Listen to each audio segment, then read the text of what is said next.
1942 में गांधी जी और कांग्रेस के सभी बड़े नेता बंदी बना लिए गए थे। स्थानीय नेता की अगुवाई में आम जनता ने अपने ढंग से अंग्रेजी सत्ता के प्रति घृणा और प्रतिरोध अभिव्यक्त की। फलस्वरूप वंदे मातरम और देशभक्ति के गीतों पर प्रतिबंध लगा दिया गया। मिश्र जी के मामा और बाबा गोविंद दास गिरफ्तार हो गए। एक दिन मामा जी के घर के निकट स्थित परसीपुर स्टेशन को मिश्र जी व अन्य क्रांतिकारियों ने मिलकर जला दिया। अन्य लोगों के साथ मिश्र जी और उनके 14 सहपाठियों के विरुद्ध वारंट जारी हुआ। मामा जी ने कुछ रुपए दिए और मिश्र जी फरार हो गए। थोड़े दिन बाद ही वह इलाहाबाद के निकट मांडा रोड स्टेशन के पास स्थित एक भड़भूजे की दुकान पर पकड़े गए और उन्हें भदोही जेल भेज दिया गया, जहां उन पर कोड़े बरसाए जाते थे। वहां से उन्हें नैनी जेल भेज दिया गया। 19 दिन बाद काली अंधेरी रात में उत्तर प्रदेश और मध्य प्रदेश की सीमा पर स्थित एक घनघोर जंगल में ट्रक से ले जाकर उन्हें छोड़ दिया गया।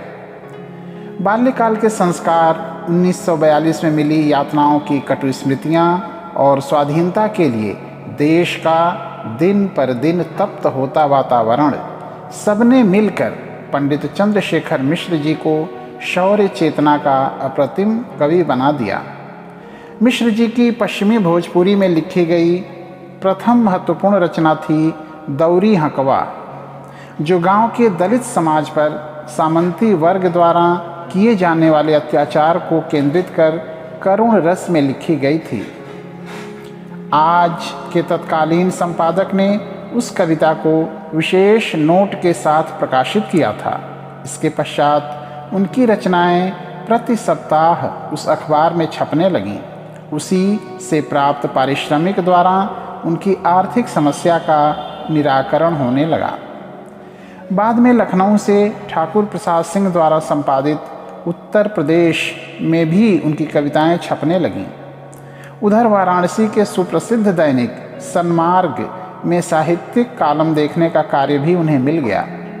इसी दौरान वाराणसी स्थित देश की प्रसिद्ध साहित्यिक संस्था नागरी प्रचारिणी सभा ने मिश्र जी को अपने यहाँ संपादन एवं शोध कार्य हेतु सादर नियुक्त किया, जहाँ उन्होंने एक लंबी अवधि तक साहित्य सेवा की। मिश्र जी को ख्याति के शिखर पर पहुंचा देने वाला है उनका महाकाव्य कुंवर सिंह, जो संपूर्णानंद जी द्वारा लिखी भूमिका के साथ 1966 में प्रकाशित हुआ। मंत्र तो साधा था अकेले मिश्र जी ने, लेकिन वाचिक परंपरा के द्वारा उसका प्रभाव गांवों से महानगरों तक पहुंच गया। कविता के माध्यम से जैसे 1857 के स्वाधीनता संग्राम के उस लीजेंडरी नायक कुंवर सिंह का पुनः अवतरण हुआ हो, लोग मिश्र जी में ही कुंवर सिंह की छवि देखने लगे। पंडित चंद्रशेखर मिश्र जी को एक लेख ने प्रेरित किया कुंवर सिंह पर महाकाव्य लिखने को। सन 1958 में भारतीय स्वतंत्रता संग्राम की शती मनाई जा रही थी। उस समय पूरे राष्ट्र में बड़ा उत्साह था। स्थान स्थान पर समारोह हो रहे थे। उन्हीं दिनों आरा से प्रकाशित होने वाली भोजपुरी मासिक पत्रिका के संपादक बाबू रघुवंश नारायण सिंह का बिहार केसरी बाबू कुंवर सिंह पर एक लेख प्रकाशित हुआ, जिसे पढ़ने के पश्चात मिश्र जी के मन में उन पर महाकाव्य लिखने की इच्छा हुई। इसके लिए आपने कुंवर सिंह की जन्मभूमि जगदीशपुर, जो बिहार में है, की कई बार यात्रा की और पटना का गजेटियर भी देखा। पटना की सिन्हा लाइब्रेरी में कुछ सामग्री मिली। अधिक साहित्य लंदन में रहने वाले आज के प्रतिनिधि श्री ओम प्रकाश आर्य द्वारा प्राप्त हुई। कुंवर सिंह महाकाव्य के कवर पर दिया गया कुंवर सिंह का चित्र भी वहीं से प्राप्त हुआ। कुंवर सिंह 1857 के युद्ध के नायक थे और जगदीशपुर रियासत के राजा थे। यह वृत्त बिहार के गजेटियर में अंकित है। जनश्रुतियों में वे तरह तरह की ख्यातियों के साथ जीवित थे। मिश्र जी ने बड़े ही कौशल के साथ ज्ञात वृत्त को एक क्रमबद्ध कथानक में पिरो दिया। सबसे बड़ी खूबी है पंडित जी की अभिव्यक्ति शैली। भोजपुरी भाषा की लहलहाती विशिष्टताएं तो थी ही, मिश्र जी ने अद्भुत उद्भावनाओं, अलंकार विधान, वक्रोक्ति, विभिन्न रसों के परिपाक के लिए सर्वोत्तम शब्दों को सर्वोत्तम क्रम देकर कुंवर सिंह महाकाव्य को एक नायक के माध्यम चेतना का आईना बना दिया। उनके काव्य सौंदर्य और जनप्रियता का प्रमाण है कि उसके छपते ही बिहार विश्वविद्यालय ने उसे उच्च कक्षाओं के पाठ्यक्रम में रख लिया। तत्पश्चात 2 अन्य विश्वविद्यालयों ने भी उसे उच्च कक्षाओं में शिक्षण के लिए स्वीकार कर लिया। डॉक्टर संपूर्णानंद जी मिश्र जी के कुंवर सिंह महाकाव्य के छंदों से बहुत प्रभावित हुए। उन दिनों सारनाथ में एक काव्य गोष्ठी हुई, जिसमें काशी के अन्य कवियों के साथ पंडित चंद्रशेखर मिश्र जी भी आमंत्रित हुए। इस गोष्ठी का संयोजन मूल रूप से संपूर्णानंद जी ने ही किया था, जो उस समय उत्तर प्रदेश के मुख्यमंत्री थे। गोष्ठी में जब मिश्र जी ने अपने ओजस्वी स्वर से कुंवर सिंह के कुछ छंदों का पाठ किया तो वे अत्यधिक प्रभावित हुए। उनका आशीर्वाद मिश्र जी को प्राप्त हुआ।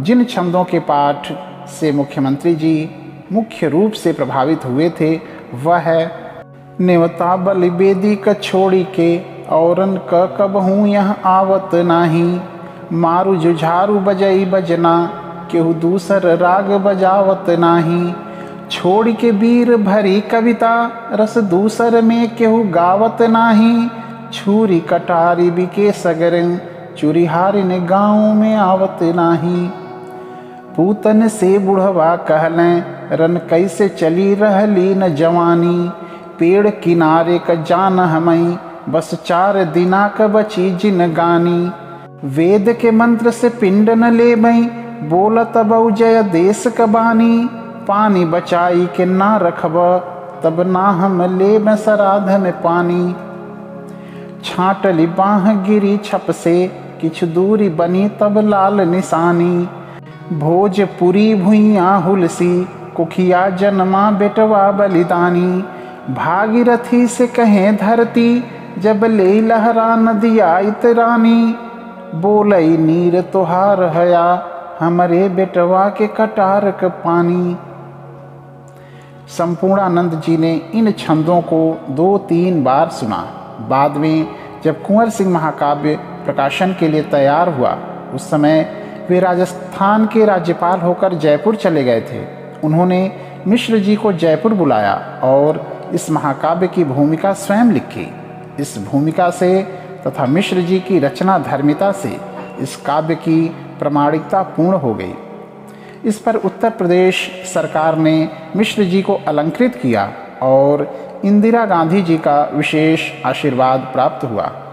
आलोच्य महाकाव्य की रचना प्रक्रिया के संदर्भ में स्वयं मिश्र जी का कहना था कि इस काव्य के अधिकांश छंद पहले मन ही मन बने, फिर भीतर ही भीतर तोड़े मरोड़े गए और तब कागज पर उतारे गए। सूर्यकांत त्रिपाठी निराला ने लिखा है, जो मनुष्य जितना गहरा है वह भाव तथा भाषा में उतनी ही गंभीरता तक बैठ सकता है और बैठता है।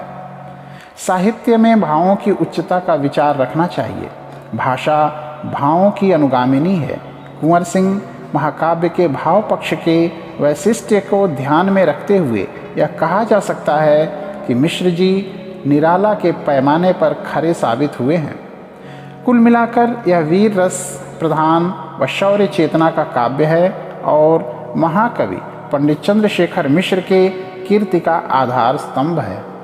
इसी महाकाव्य से प्रभावित होकर काशी में ग्रामोफोन रिकॉर्ड बनाने वाली एकमात्र काशी ग्रामोफोन कंपनी के मालिक जगदीश अरोड़ा जी ने मिश्र जी से लगभग 400-500 लोकगीत लिखवाया और उसका रिकॉर्ड भी बनवाया था। कुंवर सिंह महाकाव्य के पश्चात वैसे तो मिश्र जी ने कई छोटी छोटी पुस्तकें लिखीं, जैसे देश के सच्चे सपूत, गाते रूपक, पहला सिपाही, जागृत भारत, आल्हा उदल, लोरिक चंदा, धीर पुंडीर आदि। लेकिन द्रौपदी खंडकाव्य ने अत्यधिक ख्याति अर्जित की।